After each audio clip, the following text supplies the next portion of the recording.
Hello everyone, this is Devin Thorpe. I'm the Vice Chairman of the MountainWest Capital Network, and I'm here with a tremendous team of people who are all participating in the MountainWest Capital Network Business Boot Camp on March 27th. This is going to be a tremendous event for entrepreneurs and small and medium-sized business owners. This is a really, truly not to be missed event. Let me just take a minute and introduce the people with us here one at a time. We'll give you each a chance to meet them and get a sense and a flavor for what they'll be presenting at this tremendous training event.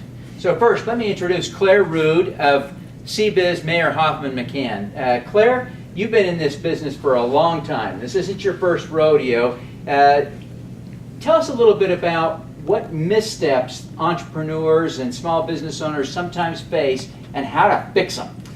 Devin, we're very excited to be involved with the boot camp, and a couple of missteps. First would be mixing personal assets with the business assets. We need to start off from day one with separate accounts and keep those assets separate, cash flow separate. And then the second is, oftentimes our entrepreneurs are running so fast to start up the new business with all the energy, they need to get professional advisors that can keep up with them and get everything documented properly. So the legal documentation, the structure of the company, all need to be taken care of up front.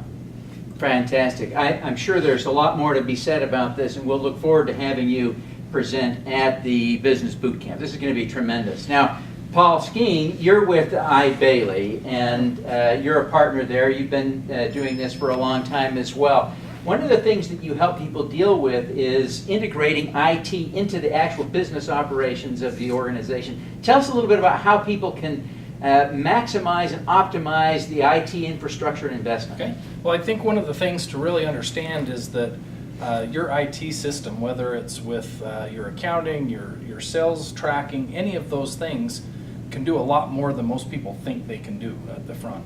So if you establish some goals and visions about what you think will your long-term goal will be, we can come in and help you say, well, have you considered this? A lot of times these systems talk to each other really well if you choose wisely.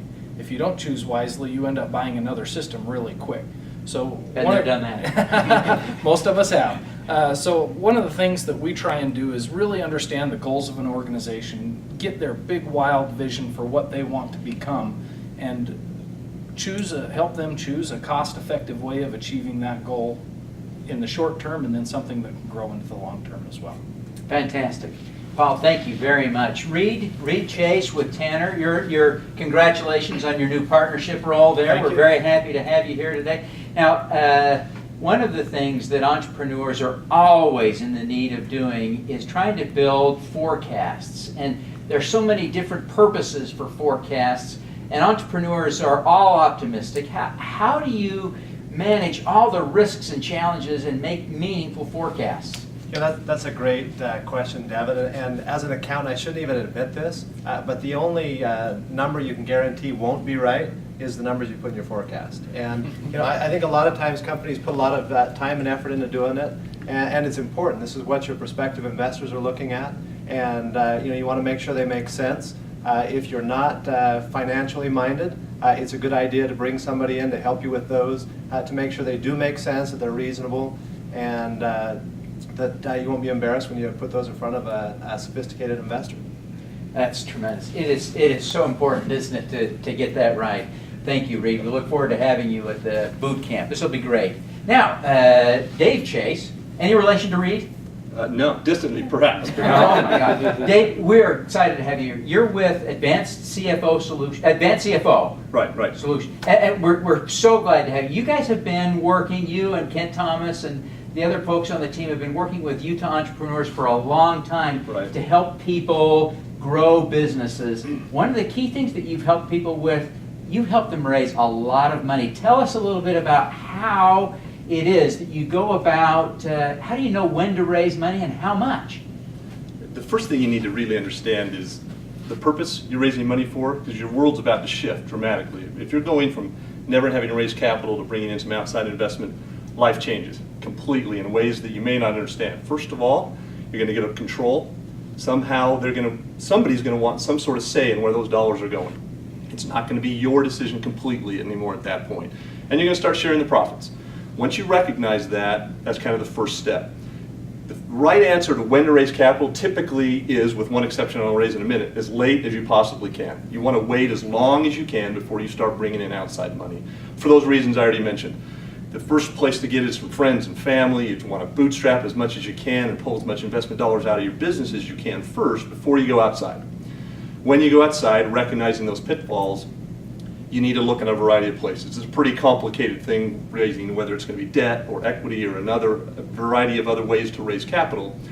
But understanding where you're going is kind of the first step. How much you need is another one, using some of the things that Reed talked about, deciding what's your forecast, how much you need to get there. And the one exception to waiting as long as you can would be if you're going to potentially miss out on market opportunities and you really need growth capital, well then there's an idea to go out a little earlier than you might otherwise and try to get some capital in your business.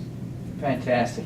There really is not much more that's more important to an entrepreneur than figuring out when and how to raise money. Thank you very much, Dave. Really appreciate your willingness to help. Now, Leslie, you are invaluable to the Utah community. You are such a tremendous person. Leslie Norris, the leader of Springboard 5, but you bring such a great perspective to the Utah business community. Thank you very much for participating, for your support of MountainWest Capital Network, and for your participation at the boot camp on March 27th. Now, tell us a little bit about, you are the marketing and sales guru. How do you balance the use of your sales and marketing dollars between those two disciplines? It's really challenging when you're just starting up and resources are scarce. How do you do it? Well, thank you, Devin. And I think all of us are very excited to share more at the boot camp with specifics to regards to the things that our companies feel that we can bring some knowledge and expertise to the business community here in Utah.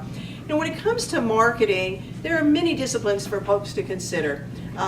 Some folks will put sales underneath the marketing umbrella.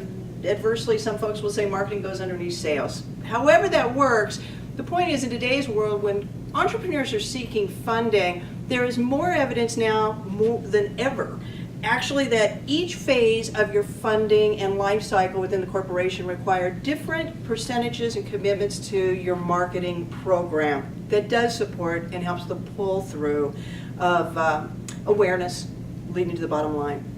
What we want to make sure of is that we can help entrepreneurs understand that a fine balance includes saying, if you've got a really great product, do you know that the market is looking for it? Is it in high demand? If it's in high demand, are we making sure that there is enough marketing initiative through proper channels to let your target audience know who you are, where you're at, what you're selling, how much is it, what's the value proposition is going to do for you and your business? And then on the flip side of that is, if you're getting that pull through and the awareness through proper marketing tools and resources, do you have the right balance with your sales folks to take those leads in, to be able to effectively close a proportion of them that actually does fill the expectations of your administrative team, of your advisors, of your investors? All of them are going to play a keen role in a setting with you, for you, and helping you establish how to take investment dollars, how to dedicate the appropriate funding to marketing, how to make sure they all work with the right amount of synchronicity. So we look forward to sharing more at the boot camp, and thank you.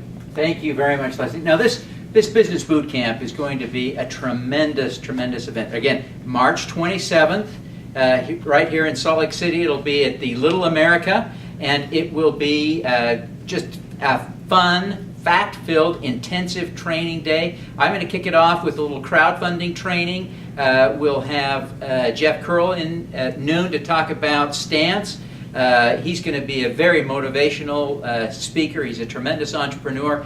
And you can visit MWCN.org to register. It's $199 if you're not a member, but I have a secret for you. You can register as a member for $15 and then pay the member price of just $99 for this event. So this is a tremendous event. Please join us March 27th. Thank you very much.